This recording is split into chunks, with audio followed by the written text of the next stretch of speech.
Today is Wednesday, March 27th, the last Wednesday of the month of March 2024, and also the first Wednesday in which we're enjoying the marvelous spring weather here in Atlanta. Welcome to this edition of Political Update here on Atlanta News First and AtlantaNewsFirst.com. I'm Tim Darnell, joined by our outstanding political reporter, Doug Reardon, and our show and our stream this week is produced by the equally amazing Maria Moreau, as always. And these are some of the political headlines that we're following at the moment. Earlier this week, Atlanta Mayor Andre Dickens proposed 4 new MARTA stations, really the first expansion in a number of years for our rapid transit system. President Joe Biden, according to a campaign memo released just yesterday, is making Georgia and the state of North Carolina a priority in his reelection campaign. Fulton County District Attorney Fani Willis still has plans to put Donald Trump and his Republican allies on trial for alleged election interference before this year's presidential election. The never-ending battle, it seems, on Capitol Hill regarding the Republican House speakership. Marjorie Taylor Greene filed a motion last week to remove current existing House Speaker Mike Johnson. Johnny Isakson, the late and very beloved Georgia U.S. Senator, was honored this week, and we are also in the final hours of the 2024 General Assembly. But Doug, talking about what happened earlier this week on Monday, Mayor Andre Dickens gave his annual State of the City address and really stunned a lot of people when he announced the proposal and the proposed creation of 4 new transit stations in the downtown area, first expansion that MARTA has seen in a number of years. Yeah, just about a decade, and you're right, he kind of slid it in there between talking about housing and things like the Atlanta Police Public Safety Training Center. He just kind of came out with this, that there would be 4 new MARTA stations that would be installed.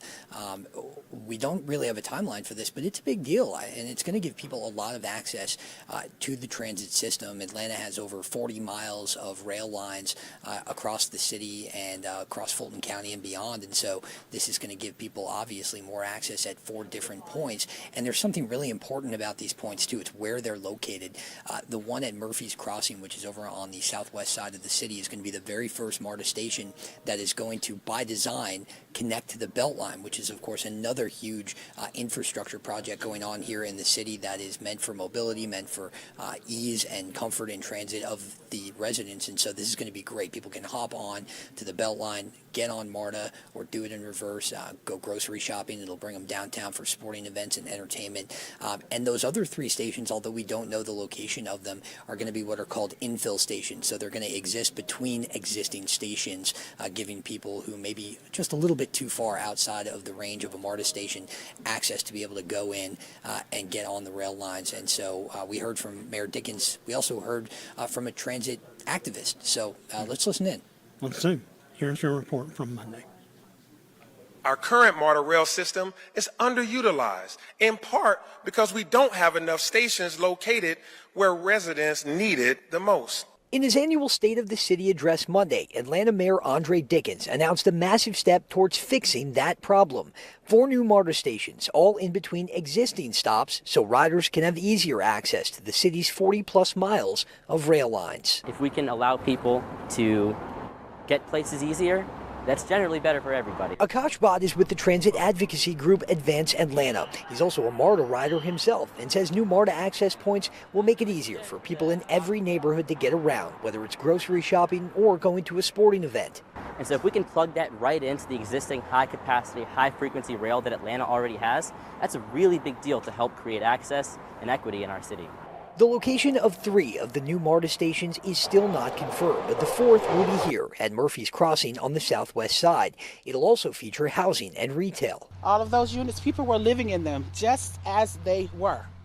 Allison Johnson with the Housing Justice League meets us outside a now condemned apartment complex in the Thomasville Heights neighborhood. She says any expansion of MARTA or of housing in general has to be done responsibly. So as we think about the way that we are revitalizing communities, we cannot forget about the people who were here in these communities first. Doug Reardon, Atlanta News First. Doug, you and I both have ridden MARTA multiple times, and a lot of our viewers and listeners have traveled to other cities, not only in the United States but around the world, and enjoyed other cities' rapid transit systems. And when we come back to Atlanta, we always kind of lament how much more rapid transit could do and accomplish here in Atlanta.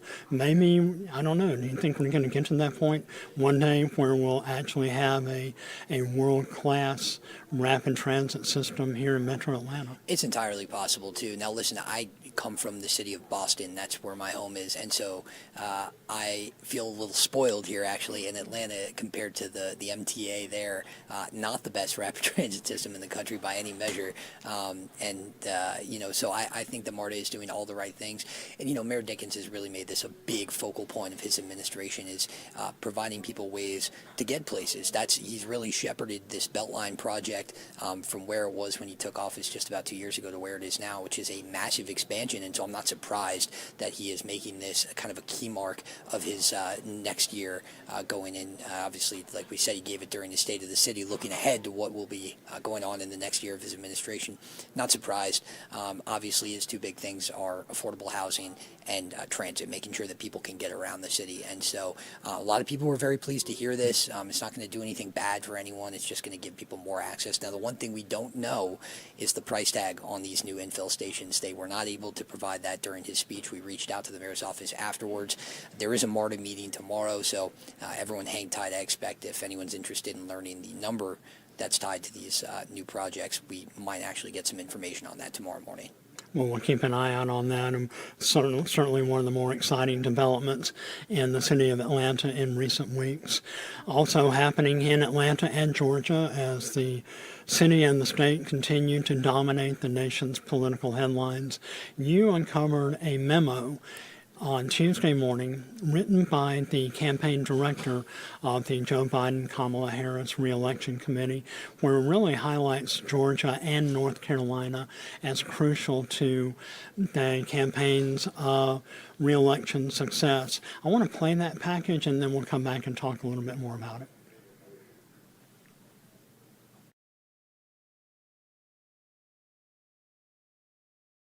Around. A campaign memo obtained Tuesday by Atlanta News First reads, Southern battlegrounds like North Carolina and Georgia make up a critical piece of those pathways. In 2020, Georgia was the closest state in the country won by President Biden, and North Carolina was the closest state in the country won by Donald Trump, making them both extremely competitive states where early investment makes a difference.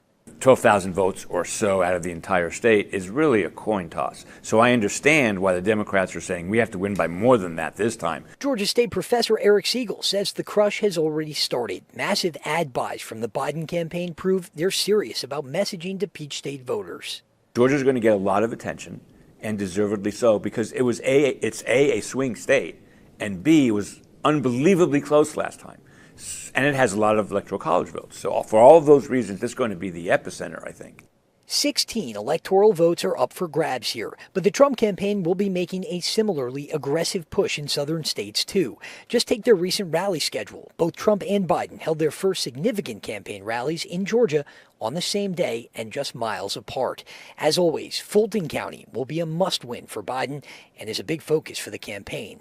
At the same time, because we have the resources, historic resources, in fact, we're going to compete across the state, making sure we're cutting our margins in those rural areas. Doug Reardon, Atlanta News First. Doug, we all know that the 2020 presidential election was decided by just under 12,000 votes here in Georgia.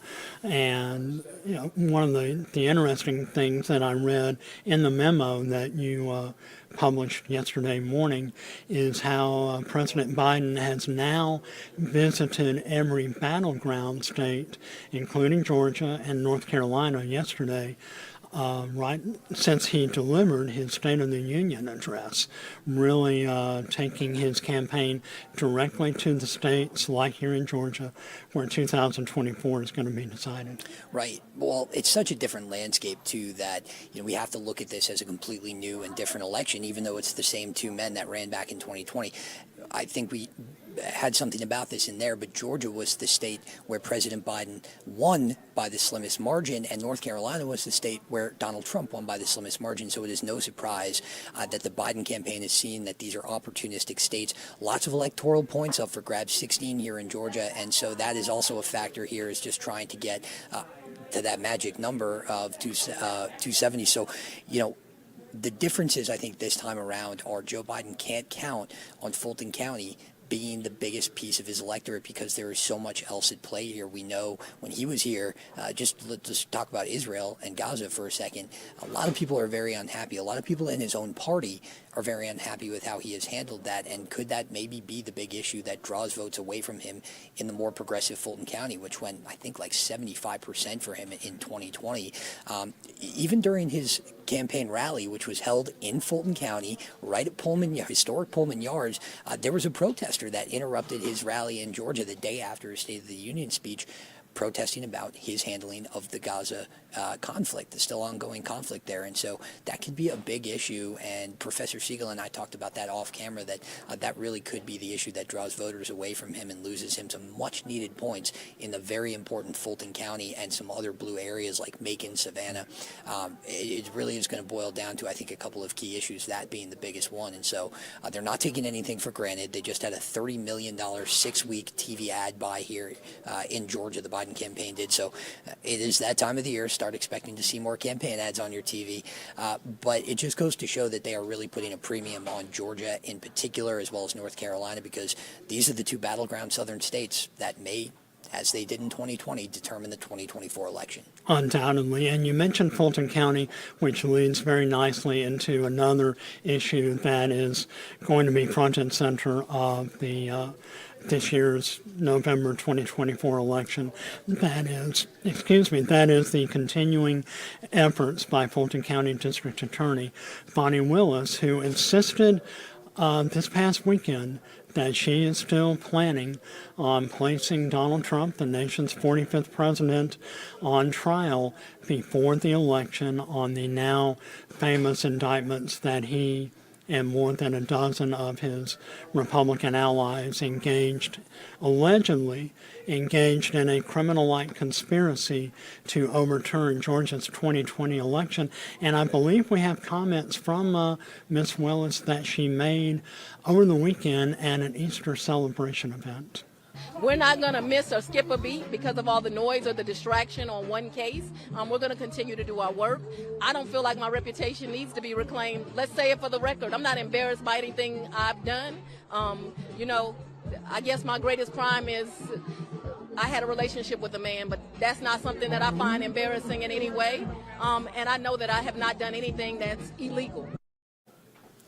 That was Fulton County DA Fani Willis saying that she has not engaged in any action that she feels embarrassed about. It's been a couple of weeks now. It's a relatively calm period after a very hectic and intense several weeks and months that we both covered.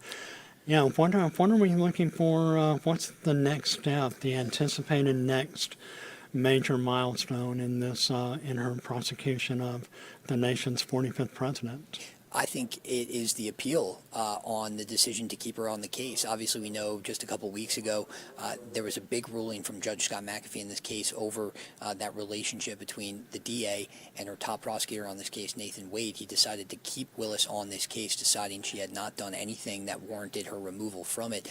But he said that is only on the condition that you get rid of Mr. Wade as the top prosecutor. Find yourself someone else who you have not been involved in a relationship with to work alongside you to get this case done. That decision was allowed to go to appeal to the state's, the state appeals court, which would theoretically hear this. They still have to decide whether they are going to take this case on, and that will be the official notice that it will actually go through the appeals process. First, the judge actually had to say, okay, you can go ahead and submit this for an appeal to the appeals court. So it's a multi-step process, but the first one happened last week when the judge okayed that to go ahead and happen. But we have to start talking at this point about the delay and the timeline of this trial, because remember, Donald Trump is one of 19 defendants, but he's the only one that could realistically be in the White House come November. And so you would think, given the immunity that he would be able to claim with that he would do it and be avoid prosecution essentially in this case for 4 years at least. And so Fani Willis is racing the clock here to November.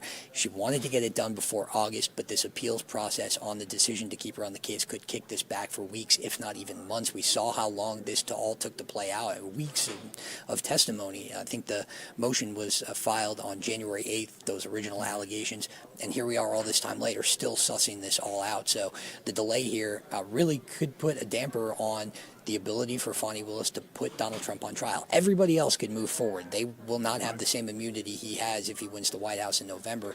And so Fani Willis is running out of time here. I'm just now starting to hear experts say, we don't know if this is going to be able to get done before November, so we're just going to have to wait and see.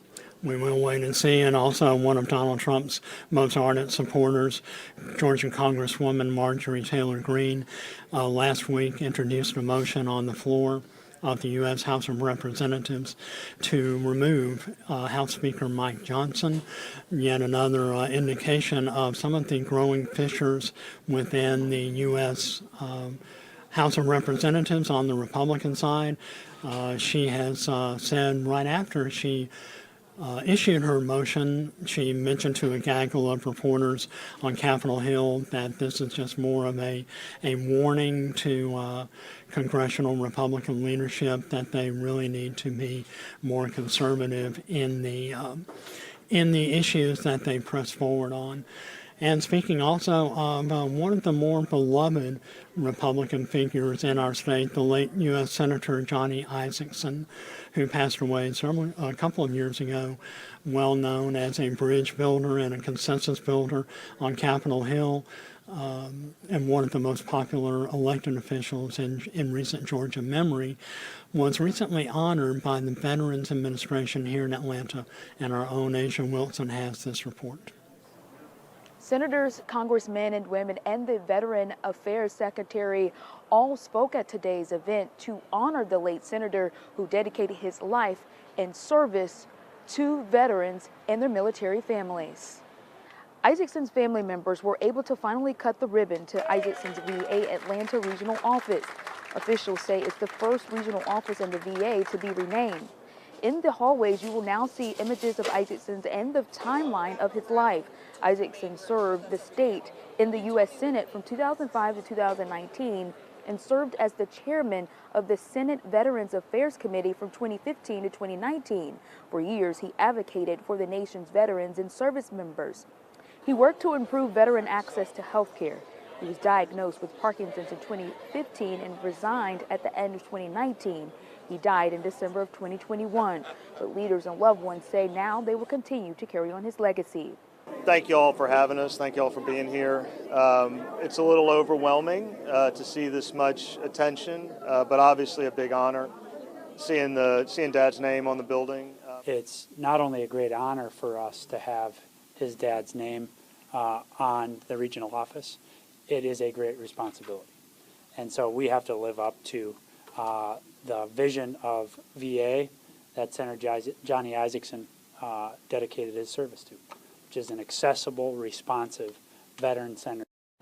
Now, in the room where today's ceremony was held, the VA hosted the One VA Experience, where veterans were able to work with staff one-on-one. In Decatur, Asia Wilson, Atlanta News First. Johnny Isakson, of course, was a longtime member of the Georgia General Assembly. And Doug, the 2024 legislative session is wrapping up. And this is something you're going to be covering probably into the wee hours on Thursday. What are some of the things you're looking for? Yes, I'll give you a couple real quick as we end here. First, 2 immigration bills that would essentially null and void sanctuary city policies. It would require municipalities to report people who are undocumented in their jails to federal authorities or risk losing state funding. So that is something that we're keeping a very close eye on. Sports betting actually has a hearing in committee today. It's been a long haul for these lawmakers trying to get this done over multiple years, so we will see how that goes. And then finally, there's one really interesting one that I want to alert people of. We're all familiar with AI, how it functions, how it works, but there's a bill that would ban it from being used in elections. So false videos, deepfake videos, these would all be prosecutable things under the law if this bill passes when it relates to elections and public officials. Well, those are just some of the many issues we will be watching over the next 24 hours and also throughout the rest of this week as we enter into the month of April 2024 here on Atlanta News First. This has been your weekly political update. Please catch all of our podcast and our videos on our YouTube channel, on your Roku app, and wherever you get your streaming content. Thanks for watching this week's edition of Political Update here on Atlanta News First.